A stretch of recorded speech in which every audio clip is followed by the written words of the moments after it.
good afternoon, and welcome to Save, a TV show brought to you today by Citizens Against Family Violence with Jessica and Deb. Now, before we get started on today's topic, I want to, on behalf of Citizens Against Family Violence, I would like to wish everyone a Happy New Year and hope everyone had a great holiday. And also, I want to give a special thanks to the community and everyone that participated in the local canned food drive that actually was sponsored by the Give Back Foundation. Some special guests we had on here a couple weeks ago.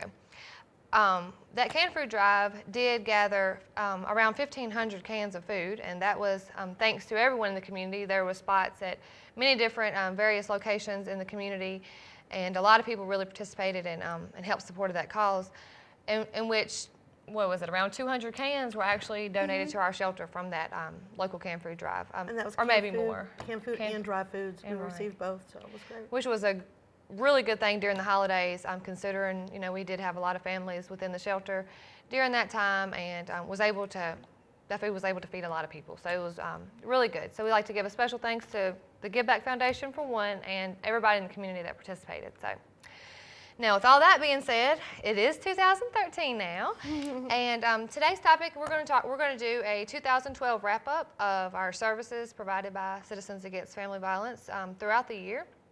So, Deb, with that being said, I know we came to another end of the year, so I thought we would talk about maybe some of the stuff that we did during 2012. I know it was a big year and we did a lot to talk about, but is there anything in particular that we want to talk about, maybe some milestones that our agency went through during that time?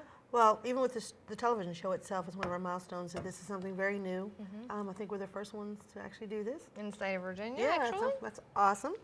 We started off with sexual assault, and that went very well now in our portion of it, which is the DV portion. And we have some milestones, like we served 1,730 participants.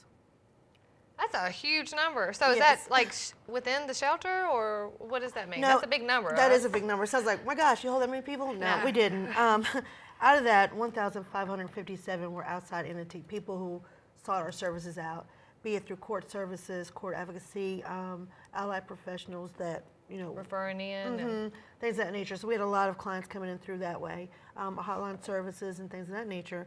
So how many people actually stayed within our shelter that year? Do you have that number? We do. We had 507 domestic violence victims that stayed in our shelter that year. Out of that, 131 were females. We had 54 children, so it gave us a total of 185.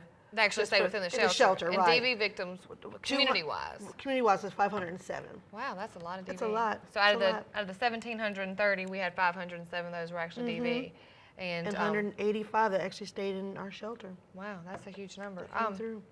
That's good. I know that's an increase from last year, and which is a 29% increase from last year's number. So what maybe gave us that increase? Do you think it's actually more going on, or do you think what other reasons maybe? We think that's actually both. We think it's both. You know, we do have victims still, and we think that a lot of it's people are getting better educated. We want to stay on the skill of them being better educated and seeking services out. Knowing that it is okay to get help. That's our goal. It's not to tear families apart. We talk about that quite a bit, but it is let them know that services are out there, and if we can't help them, then we can get them lined up with the people that can. If there's something that's beyond our scope of helping, be a mental illness or something like that, which we're trying to get people to understand too, that that's not a bad thing. If there's something going on, it's okay to get that help and say, look, there's something going on I don't know how to handle. Definitely. And to reach out for those services. So we're impressed with the numbers on both scales of it. If it is more victims, let us reach them. If it's better education, unfortunately, if it is more, victims, but hopefully it's just more people coming forth and actually getting the help. Exactly. Is, our goal and hoping. And like we spoke about the Latino population that's coming out a little bit more, they're feeling freer to come out, and other ethnic groups are coming out more, talking about it and exposing. Yeah, I know. I've seen some. We've had different on our dockets types of people at the shelter and on the dockets, and I do see that a lot in court. I mean, seeing interpreters in court, I think it's a great thing. People, I know they get discouraged by it, but a lot of times those, like you said, those populations haven't came forth and seek services because of other reasons. Exactly. So they feel isolated, like we're talking about, and just not thinking someone's going to understand their part, or feeling. I can imagine going there to their places where they live and try to explain my story. Right. And only getting bits and pieces out. I mean, it is frustrating. It's kind of hard, and you just feel like, where do I go from here? So they are coming out more. We do have wonderful interpreters inside the court system that helps Right, most out. And definitely. of course, we also have our line, our hotline that we can use, the interpreter line that we can call for people. Oh yeah, and that happened a couple weeks ago with a lady that was deaf. That was an awesome experience. It is. To have that. Somebody was on the phone. It was a video conference or some sort. But Right. I heard one of the other case managers talking about it. But it was. I mean, that's great that those services are available for people that no matter what your issue may be, you can Exactly. still seek help, and that's the main important. And we're all thing. trained on that, to use those services and how to make sure it's for different type of ringtones, to make sure we hook it up the right way so they can get the help that they need through those services as well. Yeah, so that's great. Speaking of the hotline, I know that phone is ringing off the hook all the time. It is. But as far as the crisis hotline, the number that shows on the bottom of our screen throughout this show, had a large increase of hotline calls, and we had a total of 631 calls on our crisis hotline, and that's probably not including. Well, I know it's not including. I mean, people that just call to get general information sometimes, Right. or hey, what's this number? Or what's Exactly. this number? Or however, but I know that we had 631 crisis hotline, which is a double from last year. Yes, so, it actually did well, double. A double from 2011. 11. Excuse me, I forgot we're in 2013 I know already, right? so that's a big increase, and I hope unfortunately that's not more going on, but I hope it's just the resource getting out there and people knowing Right. that they can call Right. this And I hope hotline. it's our show too, that people are tuning in and they're seeing the number go across the bottom of the screen and they're actually using it, And like we said, even if it's anonymous, just go ahead and make that call. Some people just want to help out. What can I do? Yeah. We were actually fortunate today. Someone just dropped off a donation just Right. because. Just off the because, strength they and- had a little extra money laying around, and Want to help somebody? who does that? But Yeah. that's great, and thank God, because that will. I mean, we have people that need these services, need medications they can't get, and medicines are really expensive, so Right. that'll be a good thing for that. Right. And when funds are depleted, we can fall back on some of those donations that our community comes out and helps Right. us with, and they're very needed for Right, that. most definitely. And Speaking of community, I apologize. I'm so sorry. No, Go it's ahead. okay. And with domestic violence, it's just, we can't say enough that people come as they are. Right. And a lot of times they come With in with no nothing. shoes, no coats, and right now it's very cold. So we do use those funds to help people out, and from the donations that people bring us in, that we make sure that we're giving them to our clients as needed. Coats, undergarments, big thing you leave out. You don't just go and pack that. You just leave. Right, exactly. So those are things that are always needed. So we're always looking for the donations for that as well, and the community really does help us out a lot with that. Right. I mean, I really do thank the community a lot for our agency growing, to be honest, because I know in 2011 we, which, I don't know how accurate, well, I know it's accurate, but as far as, I know this is not including people that came to the shelter to donate stuff, but we had 21 people that actually volunteered in our services as far as events or what have you, but this in 2012 we had 206 volunteers. That means people want to help. Other people want to make a difference, Exactly. not just our staff, not just the agencies that we work with in the community, but just citizens Yeah. of Martinsville, Henry County, and surrounding areas. Right. 206 people have came out That is and awesome. donated their time and efforts to helping this cause, Right. and that's huge. I mean, that really is a good thing. And they also help us as far as getting information out about domestic violence. They'll take brochures out for us to the local courthouses, schools, wherever it may be. They come out and help us, like, what do you need us to do? What can we do to help you to help get the word out about domestic violence and how to stop it or curb it, and that's awesome because it frees us up to do more counseling Right. with people and helping them in-house or going to their home or where we have to go to talk to these people about domestic violence. So the volunteers play a very important part, Definitely. I mean, we definitely need volunteers because and we're so thankful. we can't. We're a small staff and we can't do it all. And also, we've had some great opportunities with internships. I know originally I came onto this agency as an intern, but we've had internships going on, which is great. I mean, people Awesome. going to college and wanting to intern at a women's shelter. That means that there's some really good people out here that want to do things in life and be successful. And that's great to have them. I know I Right. just completed an internship with a lady in Patrick County, and I'm really hoping that everything goes good for her. But it was a big help. It really big does. help. Plus, we're educating them too. Right. By them watching us in action, they can go back and help somebody else. Right. I So it's mean, a chain reaction. Yeah. Please go ahead. we actually have a wonderful intern right now that I have that's helping with my domestic violence program. Young lady came in, is going to help us out, and eventually she's going to come on and tell her story. I'm looking really forward to that. Yeah, that's going to be really good. We're going to have that, that's later on. We'll talk about that too. But it's very important that people understand that even if it didn't happen to you, domestic violence, you haven't had it in your family, feel fortunate. But Feel fortunate. yeah, but still understand that when it does happen or someone comes to you, that you get them the resources. We don't judge. We just want to help them out the best way we can. So 2012, we covered a lot. We did a lot. But 2013 is our year of promise. We know we're going to go into that and just really work even harder. Work even harder. Yeah, to let people know that we're there and just, do all we can to help those victims so they're not victims anymore. They're survivors. Right, exactly and we'll right. have more survivor That's what stories. it's all about. Yes, and we look forward to that. Now, I know, to go back to the emergency shelter, the 185 individuals that actually stayed within our shelter in 2012.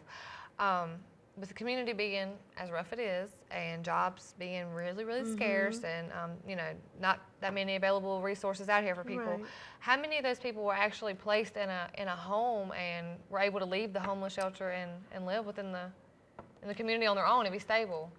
77%. That is huge. That's huge. I mean, I know if I had to start all over, I don't know if I would be able to do it either. I mean, it's tough out here. That's way over half. And when we looked at that ourselves, we were all like, wow, that's great, because you're doing it. You're just doing it. Yeah, and you you don't see even those be able to numbers, see it. right? And you see those numbers, like, awesome. They're back out there. They're no longer victims. They're survivors, and they're actually, back in a home. They're doing well, and they're flourishing, and they're not held by their past. They still come for counseling. We don't cut anyone off after they leave our services. The shelter. They still can call us, and we also call them for follow-up services to let them know, hey, we're still here, because we know that sometimes thoughts will come back. Certain time of the year, something will come back and bring those memories back. Exactly. And you have to re-deal with it all over again. So we're there to make sure they understand that you're not alone, and we will be there to help you. Most definitely. And everyone's going to have, I mean, I know we as individuals have our times too where things get harder. And how many of those 77% actually came back to seek services as far as, more aftercare or needing more resources or connections with? 43%. Only 43% of those people came back. So, which tells us, like I said, they're getting independent. They're out here doing their own thing. And that's what they want. They want that independency back, and they don't want to be held by that. They want the power back. Right. They want that power back. And that's what it's all about, getting their power back and their voice back. Because some people were afraid to talk. For a long period of time, they weren't allowed to be in charge of the light bill and the banking accounts and things of that nature. Then when they get that all back, it's like, wow, I can do this. Yeah, I can do this I on my own. can do this, yeah. And I feel good about doing this on my own. So. Right, and to not confuse people, a lot of people think that, they come to the shelter and that, they receive a magical check and go out in the community. These people are actually doing this on their own. They're actually taking the appropriate resources given to them and being independent and utilizing those services. I know only 25% of those people within the shelter received any type of financial services. That's right. So that's a very small number considering, and know that they had the willpower to go out and seek these other services and be independent and get a job and even in their crisis struggle, mode, but you have to in life sometimes just to get to where you're at. Even in their crisis mode, they're going to court. They're making their appearances. They're standing up for what they believed in. They're saying, okay, yes, this happened. Here's where I'm at. But yet they go out there to still look for their jobs. They're looking for apartments on their own. They do all the footwork themselves. Yeah. Even though they were battered or whatever happened, they're still out there hitting the pavement, doing what they need to do. Right. To get sometimes their it just life needs a back. little guidance and a little, a little We all structure do. and stuff. I mean, I know I do too. Definitely, I come we to you all all the do. time, like, how do you but it works out really good. And 2012 was a very successful year, and I'm glad that our agency was able to service as many people as it did. And not that I want these numbers to continue to grow, but if the numbers are out there bigger than this, we want it to grow in that way, Right. meaning that we want the people that aren't receiving services. To get them. We stress the hotline number, completely confidential. You don't have to give a name or anything. You can call a hotline for any type of question. If you just need a number somewhere that we might can put you in the right place.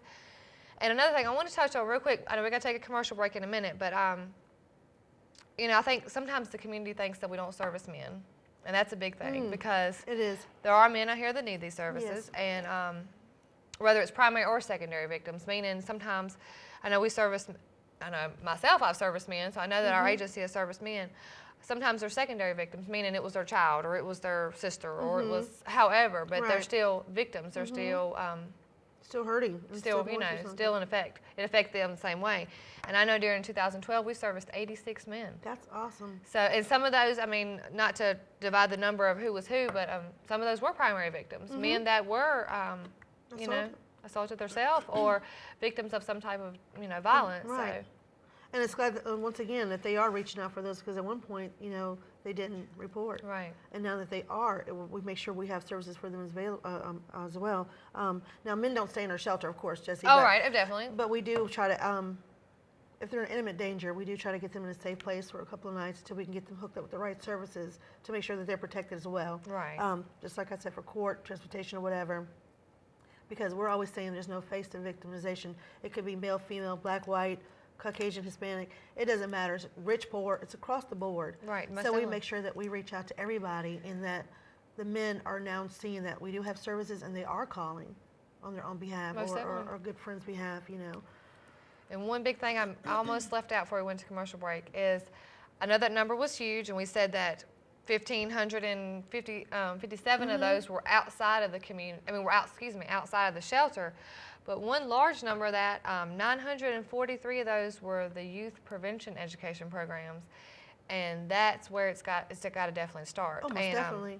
Which we're going to bring our youth prevention coordinator on the show. She's already been on here a couple times, but we're going to bring her on the show here in a couple weeks to go in more depth about her programs. But that is the teen dating violence prevention programs. That's the bullying programs within the school. And through those programs, our agency has reached 943 youth, and that's people awesome. that's our kids that are educated on domestic violence and bullying and the cause. Sometimes the causes of bullying and the effects of bullying. So that's a big number too. That's an increase of 15%, which is awesome, of kids and that have been reached by our program. So this is not a bragging show at all. This is just to let you know that these children and these people are receiving these services, and it's really thanks helping. to y'all. It's thanks for the community and supporting us and keeping us going. So with that being said, we're going to take a commercial break, and we'll be right back.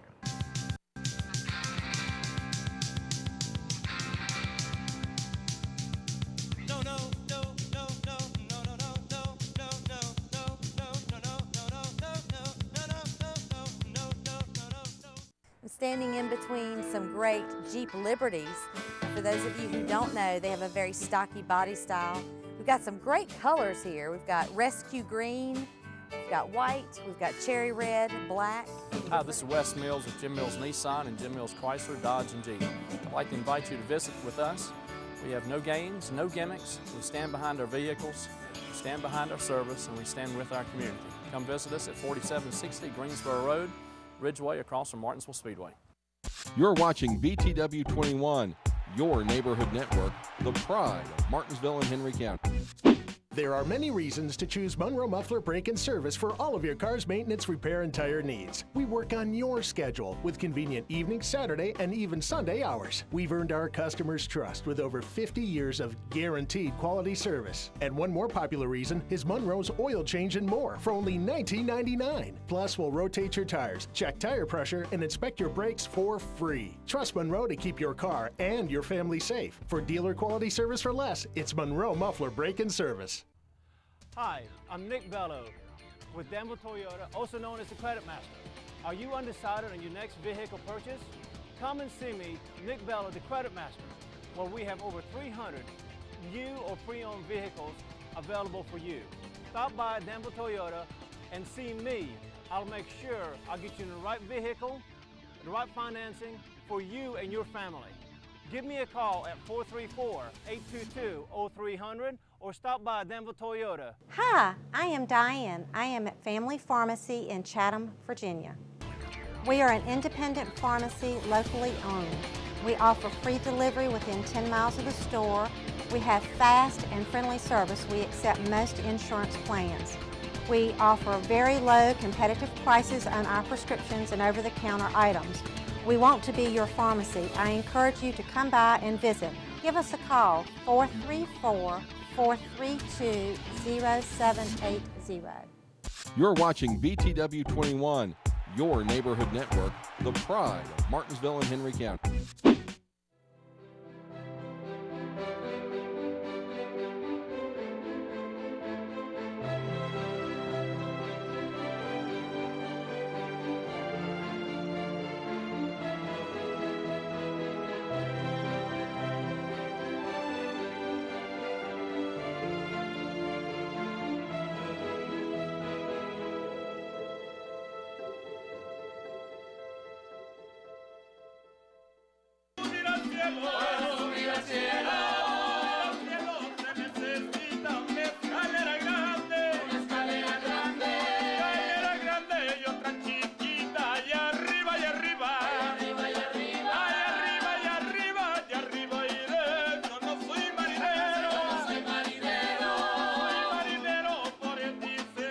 El Norteño in Patrick Henry Mall. Come join the fun at the largest Mexican restaurant in Martinsville.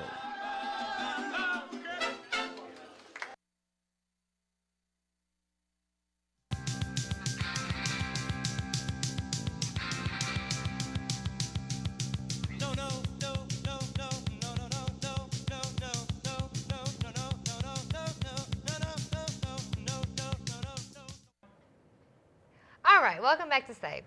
So we did our little wrap up of 2012. Whew, that was a lot, right? A whole lot. Probably a lot more we could have talked about, but now it's 2013, so we're going to leave 2012 where it's at. And just briefly before the show goes off, today we're going to just talk about some of our upcoming things that we do know about. I know that from day to day it changes. We don't know what's going to happen. But anyway, Deb, what's some of the, if you don't mind, maybe some of the upcoming topics or guests we might have on the show or anything like that we have planned? We're going to talk about the military. That's going to be one of our big ones. I think that's a good one. Even though we don't have military base here, we do have people who have joined and come back who are dealing with domestic violence in their, lifestyle as well. So we want to reach out to those people too and let them know. Yeah, because the PTSD is a big thing. That, oh yeah.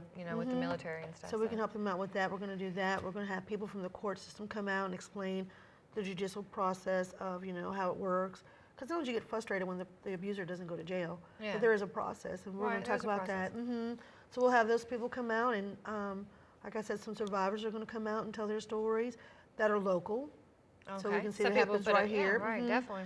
Come out and tell their stories. So we've got a lot going on, and of course, you want to read off some of the other. I know that we have Awareness Month coming up, but February next month is Teen Dating Violence Awareness Month, and I know we'll talk more about that when we bring our Youth Prevention Coordinator, Mitzi Marsh. Oh my gosh, don't be mad at me. I know she does a lot of activities in the community for teen dating violence awareness. Also, April is Child Abuse Awareness Month, Sexual Assault Awareness Month, and for all those months, just as in 2012, we'll be doing proclamations in the city in both counties, Patrick and Henry. Henry County, yes. Yeah, Patrick and Henry. To bring more awareness to the community and getting more support on that, so that's great. Yeah, and the proclamations are great too because it shows our community cares that they even give us the forefront to come out and speak about it and then recognize it for us, to seal those dates in for us, which is awesome that they do that. I know we got one for Teen Dating Violence Awareness Month, Child Abuse Awareness, Sexual Assault and Domestic Violence in all counties, both counties and city last year. So that was the first time all those have been done, so that was a great thing. I know domestic violence one has been done every year, but and that was a big thing. That was the first teen dating violence awareness proclamation ever in the history of Henry County and Martinsville. So, I mean, that's mayor is so perceptive of so good things starting, and hopefully 2013 will kick off to a good start. Oh yeah, definitely. I know that we have the Hope for the Homeless 5K run walk like we did last year, and I think there's no date set for that, so I don't want to. But it's in the works right now. Yeah, it's in the works, and that's something that we do with Community Fellowship, which is a great organization we work with a lot on a lot of different things, especially including our men.